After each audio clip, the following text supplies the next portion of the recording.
Hello, everyone. Thank you for joining us. We have an exciting topic for you today, optimizing subscription pages.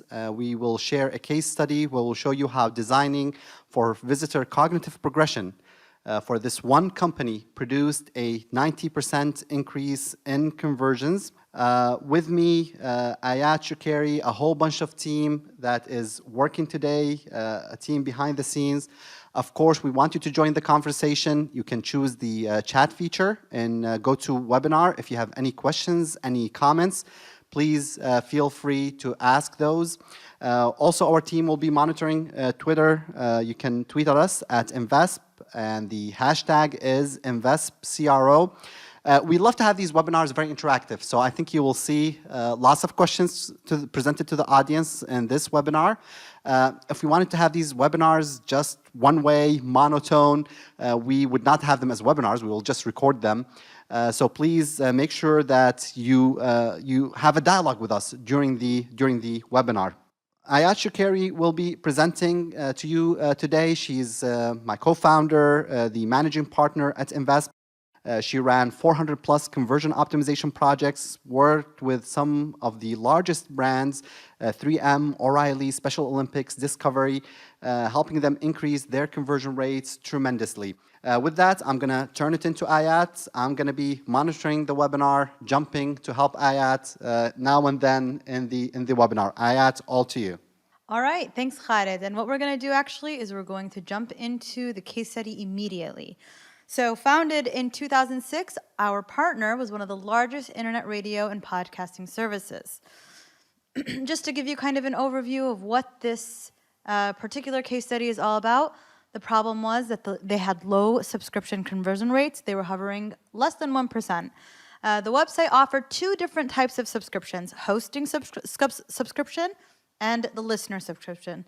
The partner wanted to increase the hosting. So this is the hypothesis that we used in the test. Of course, every test must have a hypothesis. The hypothesis is a predictive statement. It tells basically it's identifying the problems on the page and presenting the solutions, possible solutions, and making an assumption. If you fix the particular problems on the page, then you will see an increase in conversion rate. So I add the hypothesis for this test if you want to take us through it. Exactly. So what we want to do is we are presenting the visitors with less obstacles, less noise, and a cleaner design. And that would lead to a greater conversion rate across all subscription packages. So this is the control. As you can see, the control, it's a one-page checkout. The form appears before the actual subscription options. The assurance and benefits appear in the right panel. So there are several different things going on the page. Variations 1 and 2. Now we put 1 and 2 together because they are a similar design in terms of kind of above the fold. However, the difference between 1 and 2 is that you'll see on variation number 2, the form is there. Whereas in variation 1, there is no form. So the process is a bit longer. And variations 3 and 4, again, they're very similar. One of them has the form, one of them does not. So Ayat, if we look at these designs, 0 being the original, 1, 2, 3, and 4, there's a drastic change that we see over here. Can you describe a little bit what you guys did without going to the theory, but at least just kind of the changes quickly? Exactly. I mean, what we like to do is we want to show the actual changes, give the audience a chance to weigh in on what they think actually won, and then we'll go into the details of what the changes were. But of course, I mean, it's quickly, you could see very quickly, the subscription options are listed clearly. There is, a visual kind of indicator that shows the visitor where they are in the process. So, I mean, there's several different changes. The benefits are more, kind of with the actual or in close proximity to the actual subscriptions. So with that, we're launching our first poll today. You already know that one of the designs beat the original with an incredible increase in conversion rates. What we're asking you right now is which of the different designs you think increased conversion rates. Is it design 1, 2, 3, or 4? So the poll is open and in progress. So Khaled, you'll just be reading out some of the answers and letting us know what the listeners think, which design actually won. We're getting votes coming in. 45% of the attendees voted. So, Design 3 until now has, wow, Design 3 has quite a bit of voters, and the votes are getting split between Design 3 and 4. I see Design 1 getting about 14% of the votes. Design 2 getting 0%. That's incredible. It's rarely to have a design that has 0%. And Design 3 has 43%. Design 4 has 43%. I think with that, we're ready to close the poll. Quite a bit of you guys voted, so we'll go ahead and close the polling.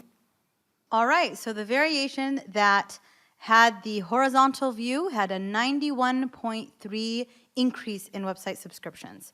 So it's like, most people thought it was designed to 3 or 4 with the vertical design. With the vertical design, but Right. I think they're surprised to see that it's neither 3 or 4. Design 2 got 0 votes, but Design 1 got only 14% of the votes. Most people did not think that Design 1 would actually increase conversion rates, which is sort of interesting. So what we did notice in this particular design, I'll just go back to it real quick. If you see, it does not include the form. And actually, when we did run this test, we found that the variations that didn't have a form tended to outperform the variations that had the form. So with that being said, another audience question is, why did removing the sign-up form increase the subscriptions? What do you think is the secret to that? Does that mean that it's a general rule that we can take, or is there something in particular about this site or this particular page or this service that they're offering? So again, this is, you can use the chat feature, or you can use the question and answer feature and go to webinar to answer this question. Why did removing the sign-up form increase subscriptions in this particular case? And we'll go ahead and read some of the answers. Just quickly, Shannon was asking me, so no one voted for the winner? No, few people voted for the winner. 14% got the correct answer. The majority thought it was designs 3 and 4. So very few people got it right. And if you're doing conversion optimization for one of these big companies and you're making a mistake like that, these mistakes cost a ton of money. So with that, the question, let's read some of the answers that came through. And there's some question.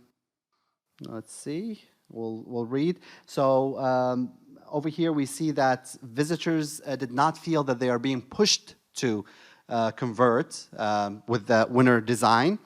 There's a question about how the other variations actually performed compared to Design 1. Actually, most of the variations outperformed the original. I think all of them outperformed the original. And 2 of them, which is variations, I believe the winning variation, of course, and variation 3, which some people did vote for, did provide a significant uplift with a very high confidence level. However, the rest of the variations, like I said, outperformed the original, however, did not produce the increase. Very good. So the answers, why did removing the sign-up form increase subscriptions? In this particular case, it seems that most people feel that the sign-up form threatened, increased anxiety. Here's an answer from John. It increased anxiety for people. They're not sure whether they want to sign up or not. Mary is saying people are used to trying things for free before actually paying for them. All of these are good answers. Excellent answers, definitely. And I think, and we'll go into actual answers after this, but we do want to kind of pause. Khaled, if you'd like to take it from here. Okay. So I had mentioned to you guys, for those of you guys today, we started a little early. We try and start these webinars about 5-10 minutes earlier. And I talked about our Pi testing engine. It's an A/B testing engine. What you are seeing over here is the dashboard from Pi. Pi is going to go into beta beginning of April, sort of 6th or 7th of April. So we have a very special offer We're looking for 10 companies to test the software. Now, one of those 10 lucky companies will get help from Invest designing its test. This is something that typically companies pay tens of thousands of dollars to get our team to work with them.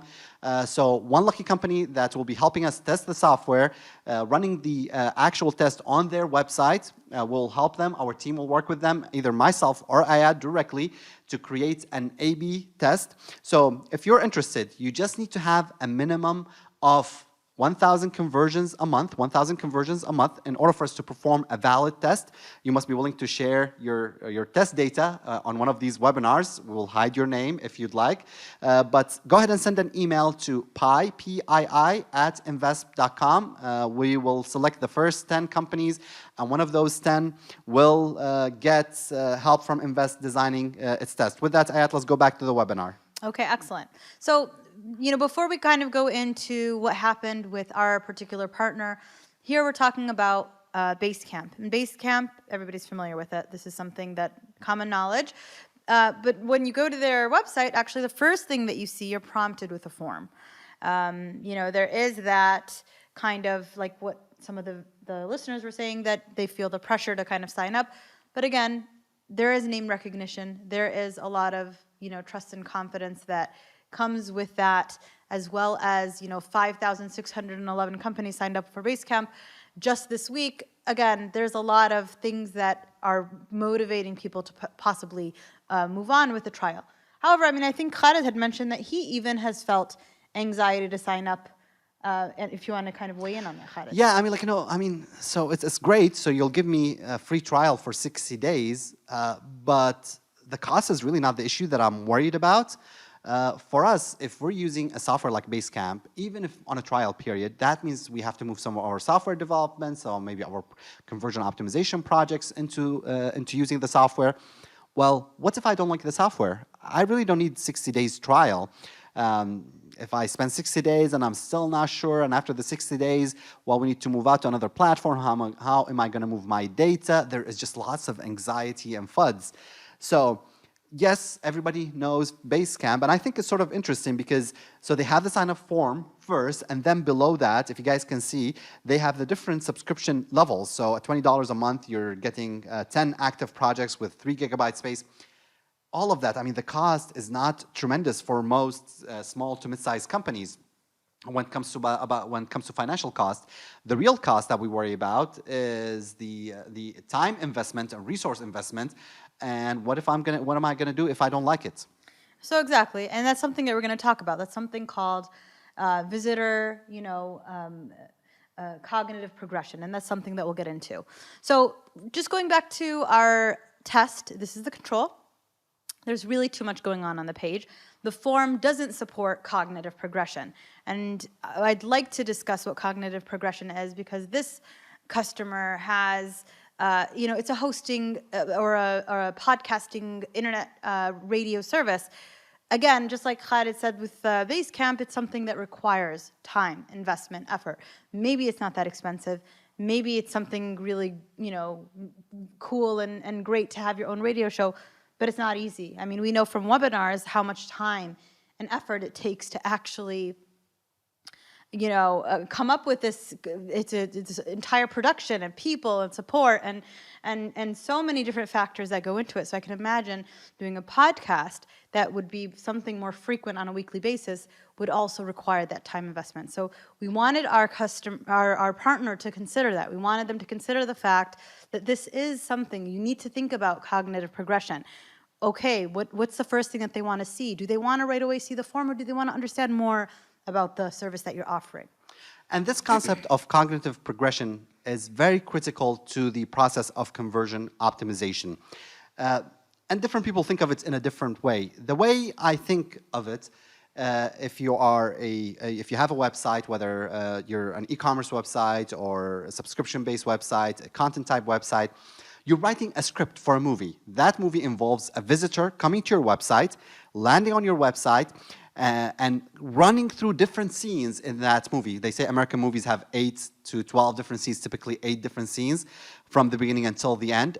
So you have to take the viewer who's watching that movie from one scene to the next. You start with scene 1, then you go on to scene 2, scene 3, until you reach the end. And that's exactly what you need to think about the visitor going through different scenes.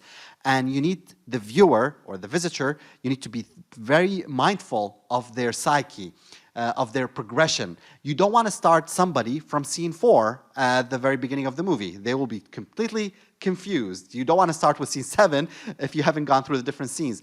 And that's what we mean by cognitive progression, slowly taking the visitor, thinking about the visitor as they're coming through the website, the different elements I need to be presenting to that visitor to slowly persuade them and guide them gently towards conversion.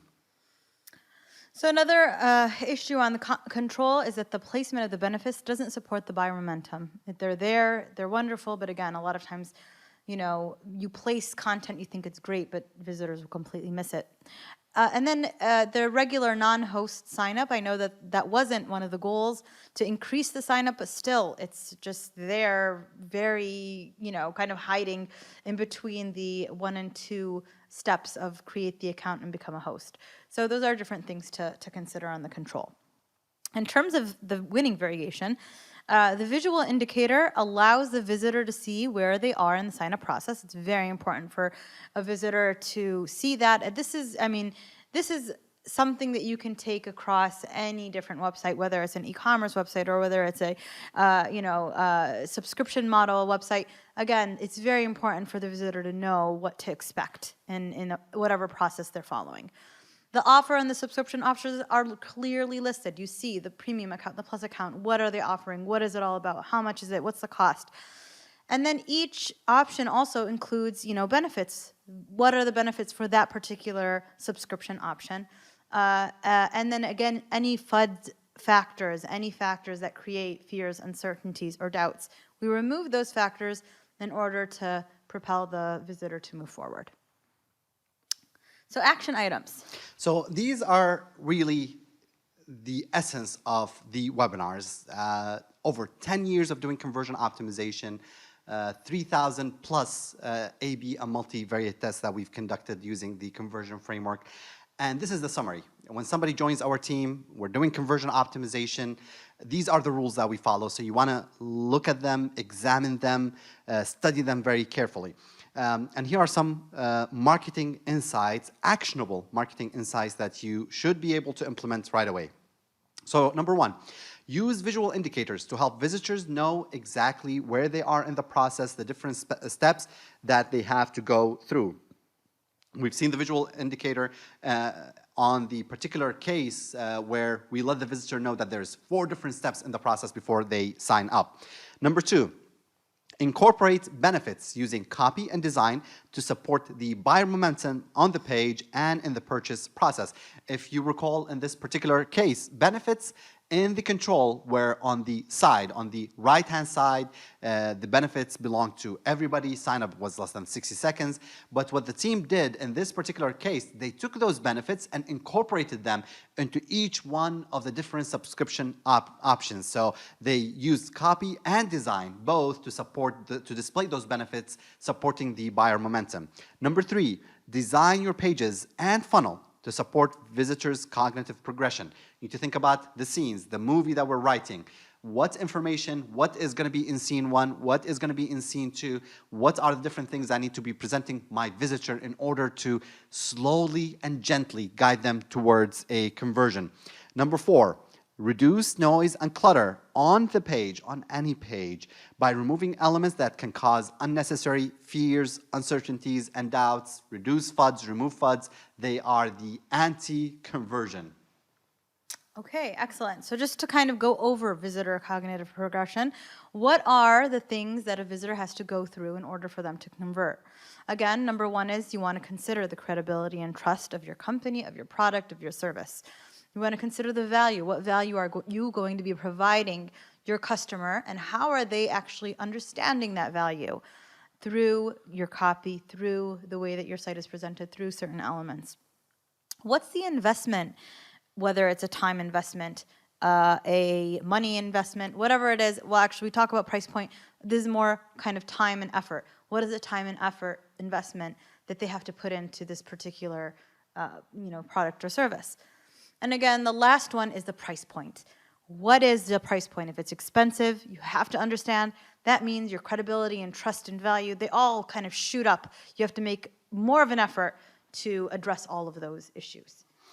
What's interesting is just kind of departing about the investments. Yesterday, I was interviewing somebody to join Invest, and we're just talking about the different things that he has to invest. And he said, "You know what? This is free. It doesn't require me anything more than putting the time." And I told him, "Wow. I mean, to me, the most precious and valuable thing is time.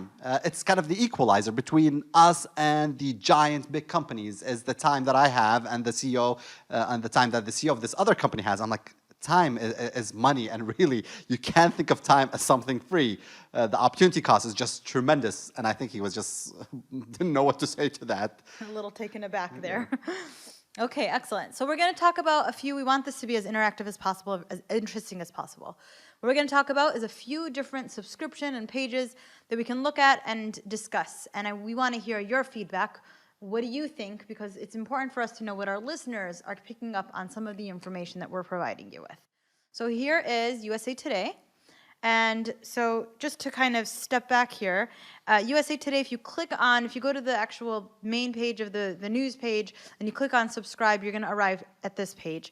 And then you click subscribe now and you get to the subscription options.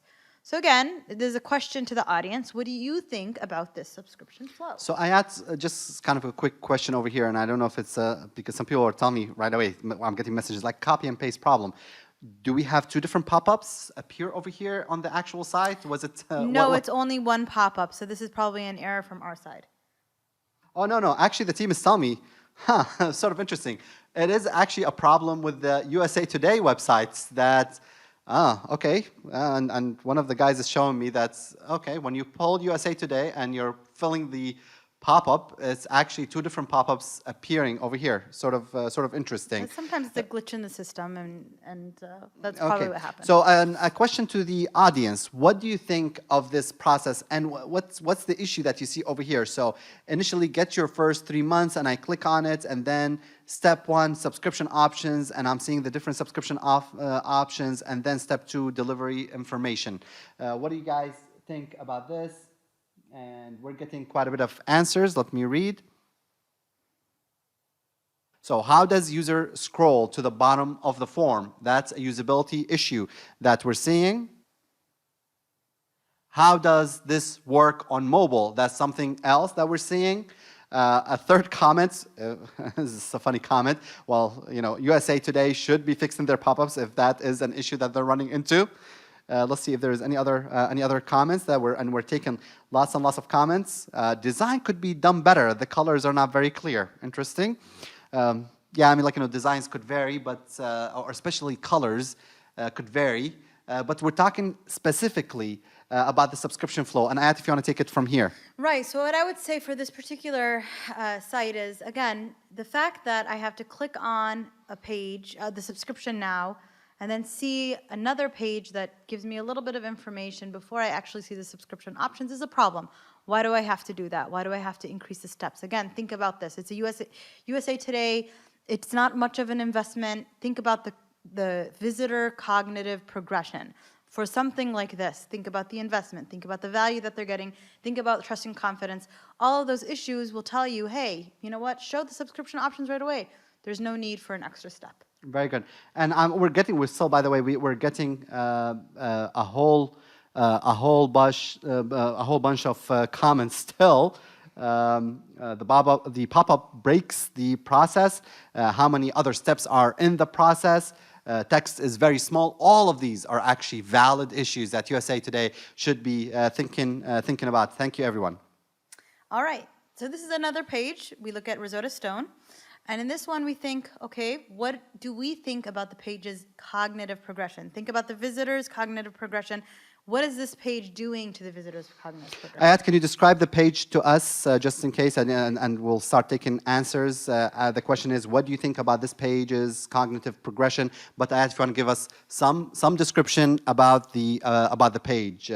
So over here we see that there is, kind of an offer at the beginning.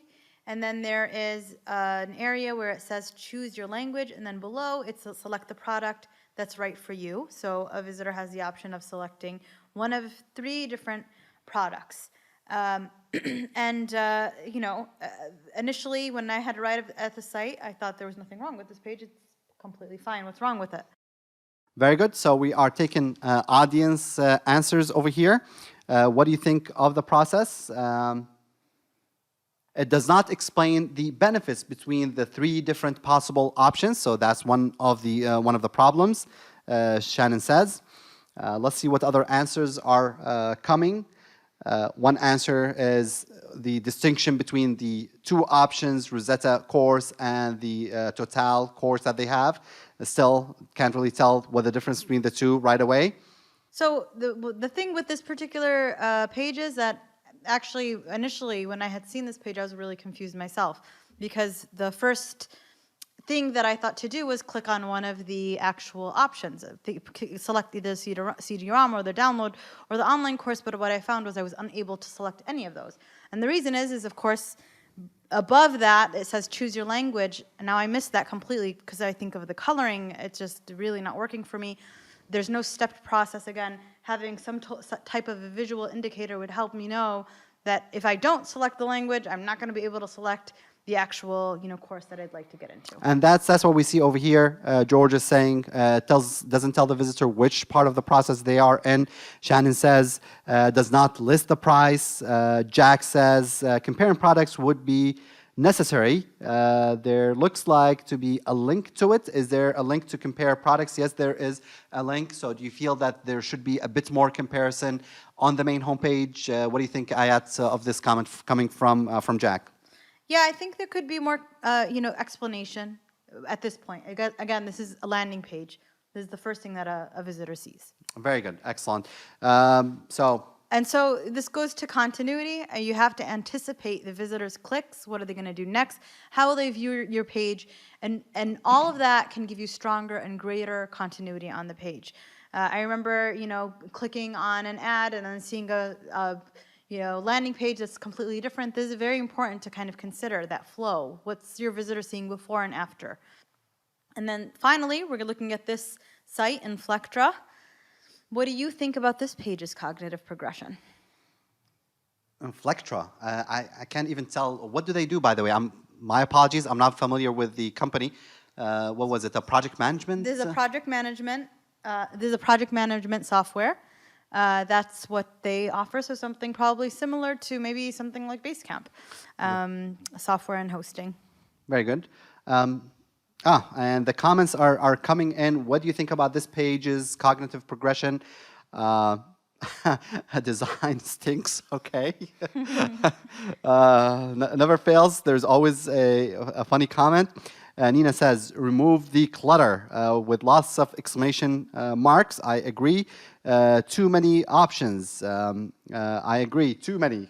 Too many of many starter, things. The 3-user, the 5-user, the 10-user, the 20. There's way too many. Too many options. So there's too many options, and the way that they have them listed, I mean, in table format, that's very, very, old. It's not considering the visitor. It's not pushing them. It's not providing more scent and momentum for them to kind of proceed. Let's get some more answers.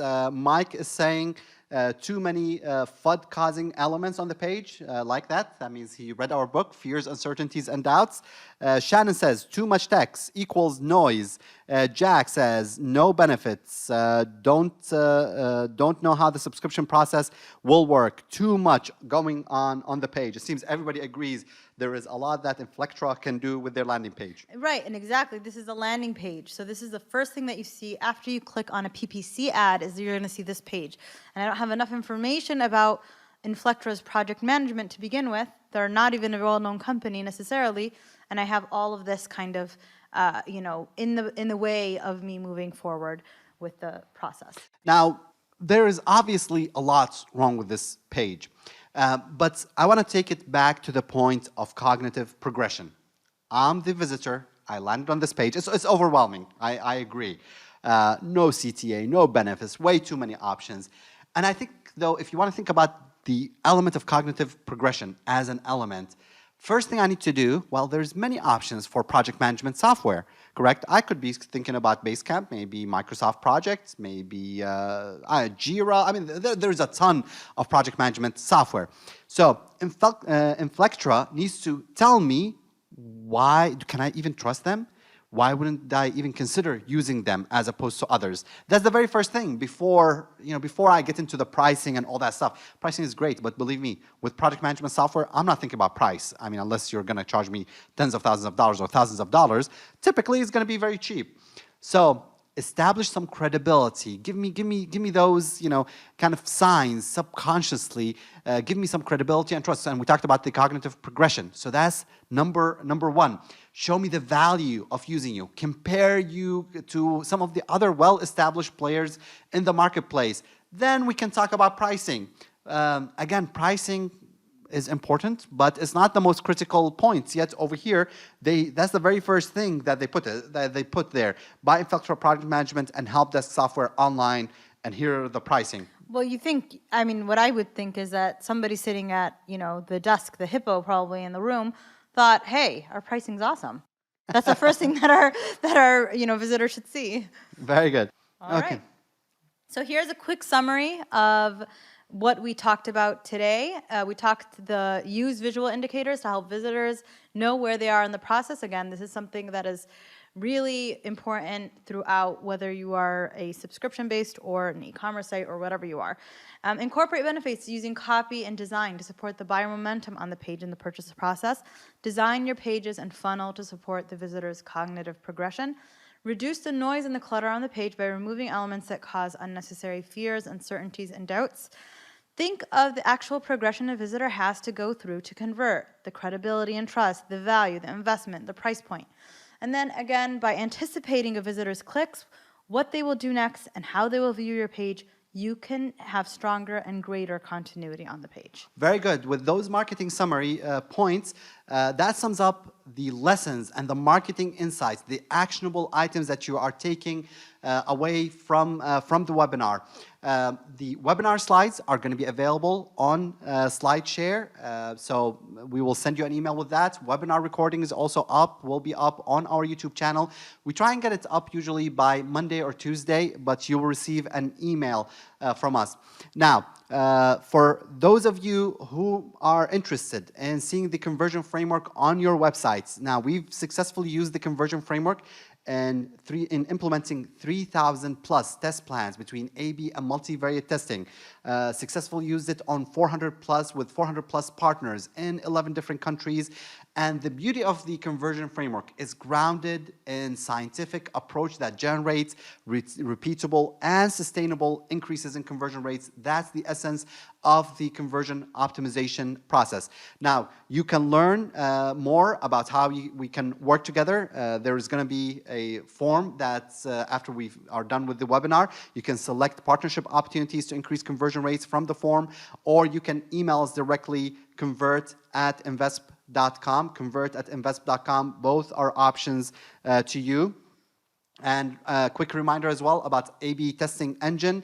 10 companies, 10 of our webinar attendees we apologize, but we'll just take the first 10 who send an email to pi@invesp, and one of those 10 will get Ayat's team or one of our team, but we'll be working with either me or Ayat to create a specific experiment, an experiment that we will share on one of our webinars with the analysis, with the results.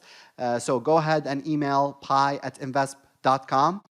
Finally, if you want more information, you can always buy our book from Amazon.com, Conversion Optimization, the Art and Science of Converting Prospects into Customers. It's an Amazon.com best-selling book. With that, 36 minutes, the webinar comes to an end. We do appreciate your comments, your feedback. Go ahead and drop us an email. We will be coming back to you 2 weeks from now with another webinar, another interesting topic. If there are topics that are of interest to you, if you want to see specific case studies, go ahead and drop us an email. Just respond to the email invitation that you received to this webinar, and we'll try and accommodate you. There is a ton of testing and experimentation that we did and that we planning to do this year. With that, we thank you all for attending.